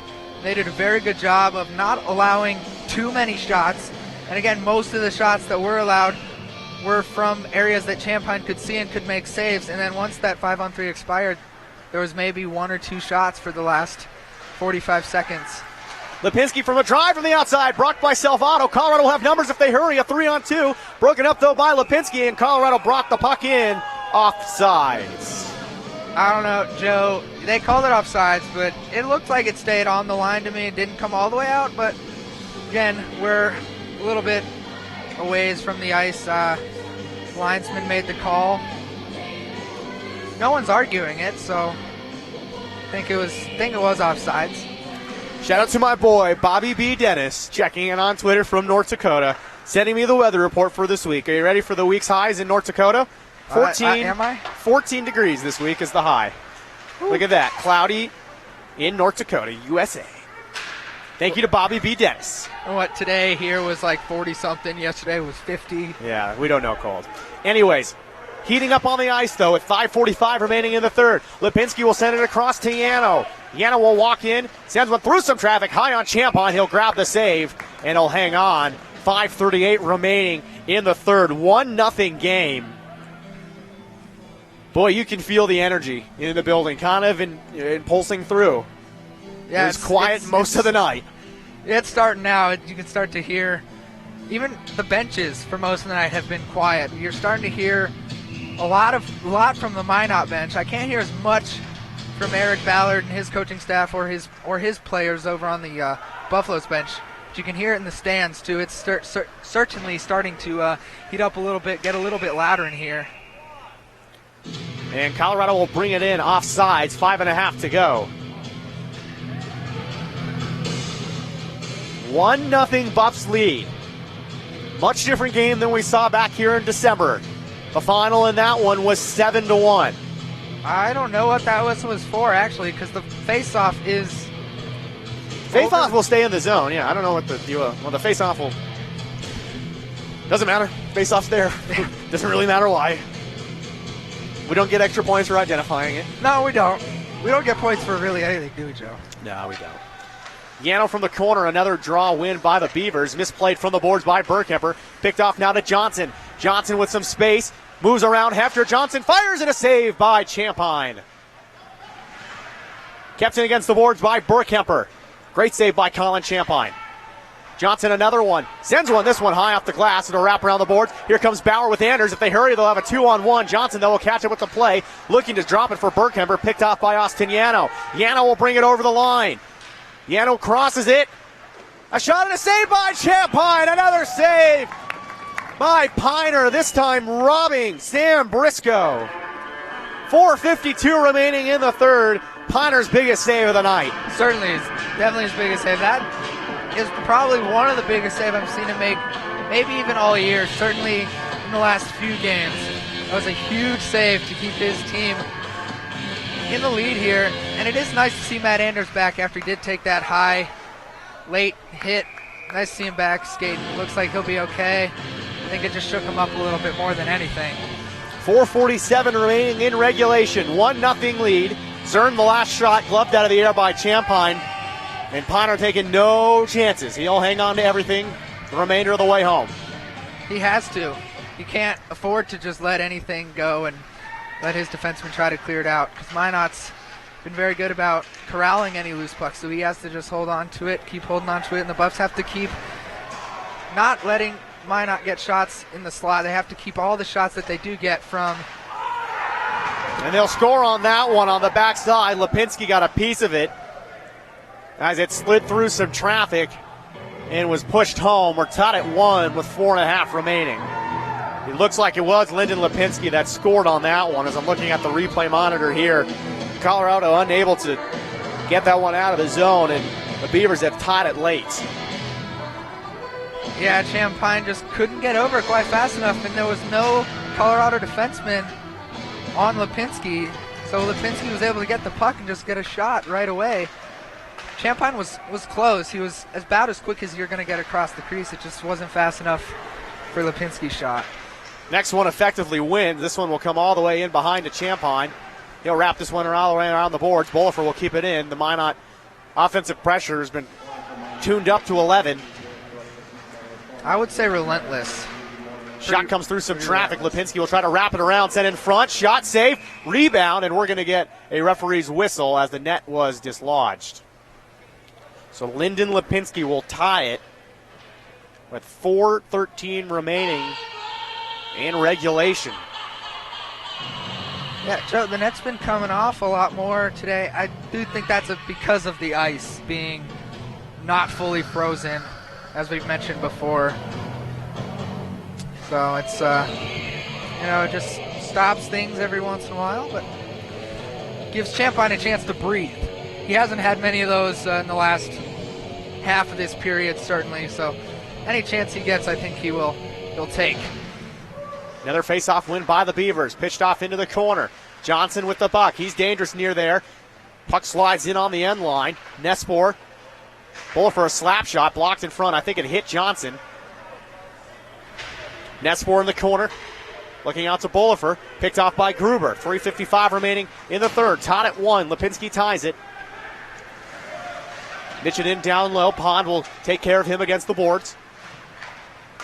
Played out to center. Deflected along to Briscoe. Briscoe in. Handles around Hefter. Centers one. No one home immediately. Olsen, though, will slide onto the play. Back to Lipinski.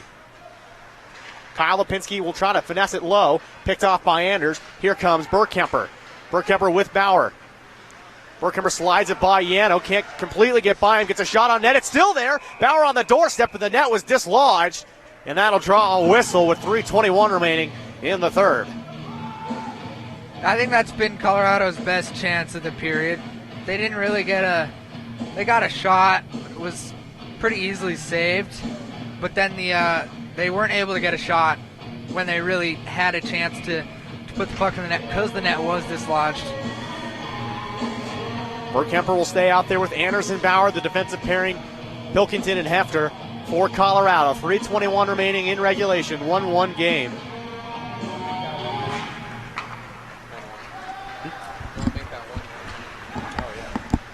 Scoreboard is wrong.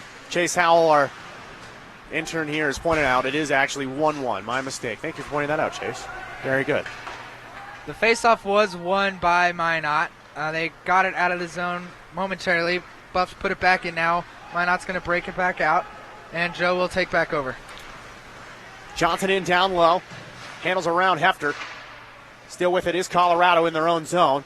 Trying to push the pile is Hefter, and he'll finally get it out to center ice. Time winding down. 2:43 remaining in the third. 1-1 game. And this one will come all the way down. Slotting, icing called off. Pilkington plays it in behind a Hefter. They swarm down low. Picked off in front. Olsen handling around, and Champagne got a piece of that one. Bauer will try to work it free. Kept in, though, by the Beavers again. Hefter will pick it up as it comes through some traffic. Hit Lipinski on its way through. Zern will skate back after it with 2:15 remaining in the third. Stretch pass attempted. Bounces free. Comes to Edwards. Now to Coyne. Back to Edwards. Looking across at Carter. And this one will come in as it'll slide free, and they'll call him icing on it. That was I thought that was a late icing whistle. I wasn't sure they were going to call it right away. It was icing. Just seemed like they were maybe going to let him try to skate it out a little bit more. But face-off will come down into the Colorado defensive zone. This could be the biggest face-off of the night for Carter to win. Oh, every face-off's going to be huge all the way home. Another one, though, won by the Beavers. Broken up, though, as Jarman will carry it to center. Johnson will pick his pocket. Johnson will slide it free to, looks like it's Nespor who's in the corner. Nespor tries to hit Bullifer, picked off by Jarman. Jarman will head through center ice. Jarman trying to take a shot left there. Another one pushed through to the corner. Bradford will pick it up. Cycles it to Carter. Minute 37 remaining in the third. 1-1 game. Bradford in the corner. Looking for options.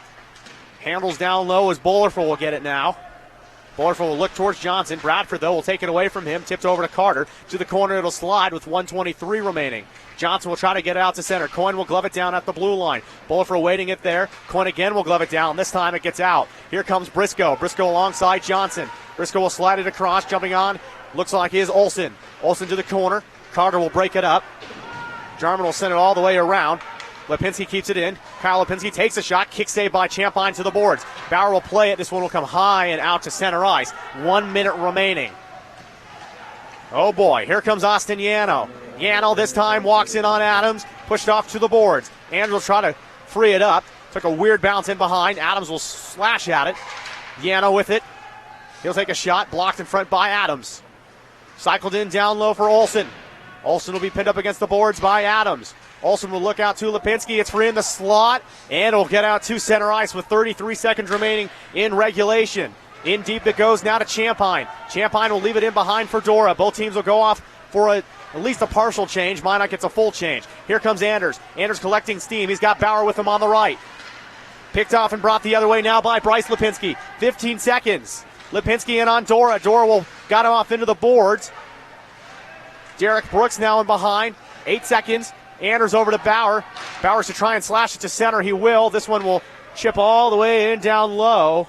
And that'll do it for regulation. We're going to go to overtime, tied at 1. Wow. Yeah. I think that's the only word I can say, too, Joe. It's wow.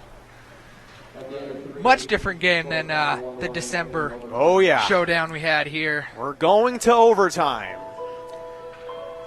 Andrew Bradford had the Colorado goal back in the second period. Lyndon Lipinski, a late one for Minot.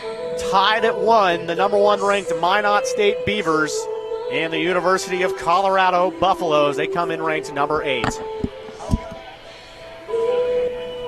Yeah, super, super exciting game for the whole thing. It's unfortunate for the Buffs that they were able to let Minot score that tying goal, but you know, it made the game a little bit more exciting. We get a little extra hockey now, so people certainly getting what they paid for tonight.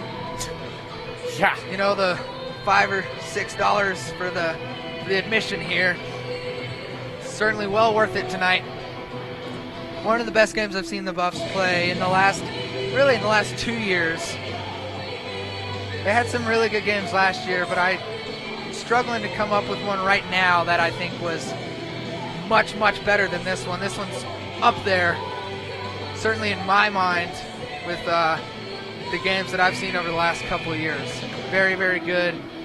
Played the 6 defensemen stepped up, and they really did their jobs for all of this game. There was not even really a mental lapse on that goal. It was Minot was coming. They'd been pressuring the Buffs for good, solid, probably at least 5 minutes at that point. It was bound to happen with the amount of pressure that they were applying. But overtime's going to start right now. So, Joe, you're going to take it away, aren't you? 4-on-4 overtime, sudden death. Next goal wins. If we are tied after a 5-minute overtime, we'll go to a shootout. Hefter wins the draw. He'll bring it all the way into the corner. He'll be chased down by Bullifer. It's Matt Hefter. He'll glide along the boards. Takes some contact, slides away. Hefter lost his stick. It's going to be a 3-on-2 the other way. Johnson leads it. And they're going to say Netspor was offsides. Face-off will come into the neutral zone. Colorado lucky. Johnson leading the rush there. That could have spelled trouble. Yeah. And I think the main reason Hefter lost the puck was because his stick got stuck in the boards. And then he lost his stick. It's kind of hard to play the puck with a stick if your stick's stuck in the boards. Same group will stay out there for both teams. Bullifer will grab it off the draw. Overcross now to Bob Pond. Pond will dump it in. Flies off the glass over now towards Johnson. Sticked out by Hefter. Kept in by Bullifer. Heavy shot. Kick saved by Champagne.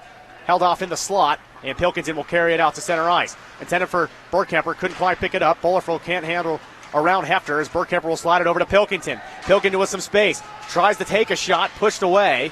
Good defense by Brett McNevin. Bergkemper with it. 4:12 remaining here in sudden death overtime. Pilkington will carry it out. Picked off by Johnson. Johnson will chase back. Coyne with a really good play. Leaves it as Champagne comes out, and another good play by Champagne as McNevin was coming down on him. Johnson, though, will keep it alive for the Beavers. Into the corner it'll go. Pilkington looks to play it to Bergkemper. Loses his footing. Really nice play by McNevin down low, keeping it alive. 3:47 remaining in overtime. Out to Austin Yano. Yano a blast from the blue line. Sorry, fakes it. Through some traffic. Glove by Champagne. Popped up out of the air, and he'll hang on. That was a good play. A little scary that play Champagne made. But I can't think of anything else that he really should have done had he stayed in his net. It certainly allowed Minot to get a shot. If you come out of your net, you can hopefully take away the shot, which he did. What I think was even scarier was after that, no one knew where the puck was, and it was just loose. Colorado will win the draw back in their own zone. Adams will play it forward to Nitchin. Fresh troops on for Colorado. Nitchin carries out to center with Bauer. Nitchin still with it. Drops it to Bauer. Into the corner it'll go. Yano and Bauer will meet up. Bauer still with the puck. Centers it. Nitchin didn't see it come behind him. And the Beavers will bring it up the ice. It'll be Lyndon Lipinski. Lipinski chips it forward on the back door. Trying to connect was Kyle Lipinski. Just bounced outside his reach. Lipinski down low. Trying to get it free as Adams. Lyndon Lipinski will come out of the pile with it. Look for a centering pass. Nitchin will pick it up. Just slide it across for Bauer. Defenseman will go off for a change for Colorado alongside Nitchin. So Bauer out there alone right now. And Bauer will handle into the neutral zone with 2:55 remaining here in overtime. Pilkington through center. The versatile forward defenseman takes a shot. That one goes way outside. Bauer, though, will collect it against the boards. Across now to Gruber. Gruber's got a shooting lane. On the back door now to Bauer. In front for Hefter. Hefter takes a shot through some traffic and it hit the post. Bauer in down low still. Battling with it as that one hit a lot of iron. You can probably hear it at home. 2.5 to go in overtime. Doesn't get much closer than that. Johnson will fly it forward to Netspor. Netspor looks back to Johnson and said he'll take it himself. At a trio, he leaves it for Martell and a save to the corner from Champagne. Now to Zern. Zern to blast. That one goes outside. I think that was tipped by Gruber. I think Gruber was sliding to try to block it, and I think he got a piece of it. Sent it into the corner. Zern brings it over the line again. Heavy shot from Zern. Blocked by Hefter. Pays the price. keeps it alive with a minute 59 remaining in overtime. Hefner will walk it up. Now to Silvato. Leaves it for Jarman. Jarman a blast, and it's blocked off the leg of Zern. Jarman still with it. Cycles it to the corner. Taken away by Bullifer with a minute 45 remaining in overtime. Olsen through some traffic, picked off by Edwards. Bullifer will exchange back the other way. Carries it in. Taken down from behind. Polanchik will pick it up for Colorado. Up the ice now to Jarman. Jarman will go to the boards. Loses his footing. Smith will give him the business. Polanchik works it free. Now to Bullifer. Across the ice for McNevin. A minute 19 remaining in overtime. McNevin with it. Slides it back now to Bullifer. Bullifer will look up the ice. He's got Bryce Lipinski. Instead, he'll take it himself. Bullifer will take a hip check from Edwards. Lipinski in the corner. Looking across to his brother. Instead, now to Pond to blast through some traffic. Hit the glass. Edwards with a minute remaining in overtime. Coyne with it. Slides it along. Now to Polanchik. Polanchik will swing it over. Jarman got a piece of that one. Bus will go off for a change. Stretch pass over to Bryce Lipinski. Lipinski will lose it behind from Anders. Anders will collect it with 44 seconds remaining. Here's Burkemper over center. Yano will play it at the blue line. Chipped right back out to center. Buffs will try it again. Here's Burkemper for the second time. 34 seconds remaining. Over now to John Dora. The defenseman will dump it in down low. Slides along. Burkemper will collect it along the boards. Takes a shot. Played off the side of the net. Yano will collect it for Minot. 22 seconds remaining in overtime. Looking now towards Johnson. Jumps over Johnson's stick. Adam will scoot back after it. Plays it off the glass. It'll come out all the way to center. Now to Kyle Lipinski with 10 seconds remaining. Back and forth to Yano. To center. Briscoe. Briscoe with the time for one shot. 2 seconds. 1 second. And the shot will go wide. And we're going to go to a shootout. I love the shootout, Joe. I don't know how you feel about him, but just one man and the goalie. I love it. I think it's super, super exciting. And also very nerve-wracking if you're on one of these teams. But, it's been a very, very good game so far. So I think whoever comes away with the win here certainly deserves it. I mean, this is a huge opportunity for Colorado here at home in the shootout. Colorado, though, 0-2 in shootouts at home this year. Yeah. Hopefully they'll find something that works. It'll be very difficult. Holden Kurtz has played very well today. Despite that one goal that he let Bradford score, he was screened. Bradford just had a really good shot. Champagne in the other net has also played a very good game. So I think both teams here are going to have their work. All these shooters are going to have their work cut out for them. Both goalies have been outstanding tonight. But as you did say, Joe, CU is 0-2 at home in the shootout. They did win in a shootout, though, in Arizona in their last game. First skater will be Austin Yano. It'll be Colin Champagne in between the pipes for Colorado. Yano collects at center. In with some speed. Yano shoots. He scores. Yano with the deke in on Champagne. He put it high and it floated over the goaltender's shoulder. 1-0 here in the shootout. A 3-round shootout from what I remember. Minot gets the first check. Bauer will be the first skater for Colorado. The goaltender Holden Kurtz for the Beavers. Kurtz didn't have too many tests there in the third. He'll get one now from Bauer. Bauer in with a deliberate pace. In Deeks, fire, scores, 5-hole. And Bauer will tie it up at 1. So 1-1 after the first frame. Second shooter for Minot will be Lyndon Lipinski. Lipinski had the lone goal in regulation for Minot. He'll collect at center ice. On comes Lipinski. No move at all. Takes a shot, and that'll elevate high into the netting. No goal. Just came in, didn't make any fancy moves. Sometimes that works a lot better than making a lot of moves, because these goalies now have gotten so used to seeing these forwards come in and just make all sorts of moves. Chris Burkemper. Burkemper comes in wide on the right, takes a shot, he scores!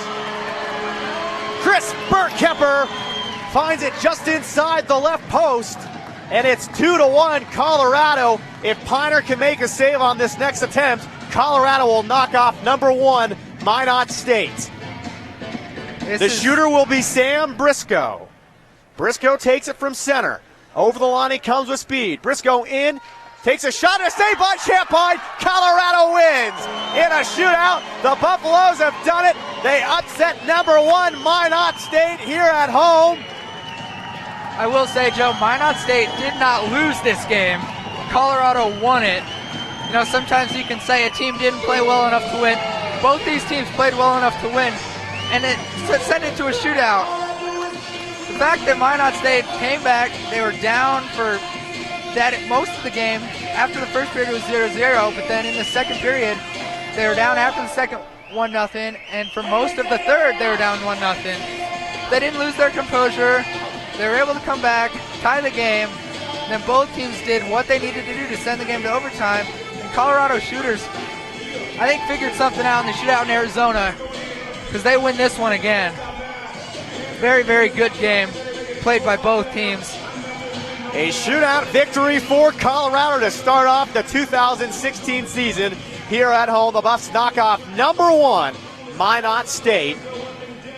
Burkemper and Bauer converting in the shootout, and Champagne making the saves he needed to make. Final score 2-1. Colorado wins in a shootout.